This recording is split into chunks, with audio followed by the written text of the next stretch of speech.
10ஆம் இடத்தில் செவ்வாய். அந்த ஜாதகத்தில் அது ஆணாக இருந்தாலும் பெண்ணாக இருந்தாலும் 10ல் செவ்வாய் இருந்ததுன்னு வச்சுக்கோங்க, திக்பலன் சொல்லுவாங்க. அது என்ன விஷயத்தை எடுத்து சொல்லுதுன்னா, இந்த 10ல் செவ்வாய் இருக்கக்கூடிய ஜாதகரோ அந்த ஜாதகியோ இருந்துட்டாங்கன்னு வச்சுங்களேன், அந்த மாதிரி ஒரு வேலையாட்கள் கிடைப்பதற்கு முதலாளிகள் கொடுத்து வச்சுருக்கணும்.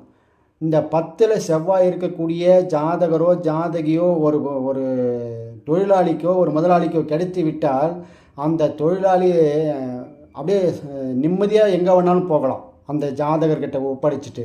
ஏன்னா 10ல் செவ்வாய் நேர்மையாக சரியாக பூர்த்தியாக செய்யக்கூடிய வேலை அமைப்பு, பாதுகாப்பாக உணரலாம். ஒரு தாய்கிட்ட குழந்தை இருந்தால் எவ்வளவு பாதுகாப்பாக உணர முடியுமோ அந்த மாதிரி ஒரு முதலாளிக்கு 10ல் செவ்வாய் இருந்தால் அந்த ஜாதகர்கிட்ட தொழிலை முன்னதமாக ஒப்படைச்சிட்டு அவங்க எங்கே வேணாலும் போகலாம் அப்படின்ற தன்மையை அந்த ஜாதக அமைப்பு கொடுக்கும்.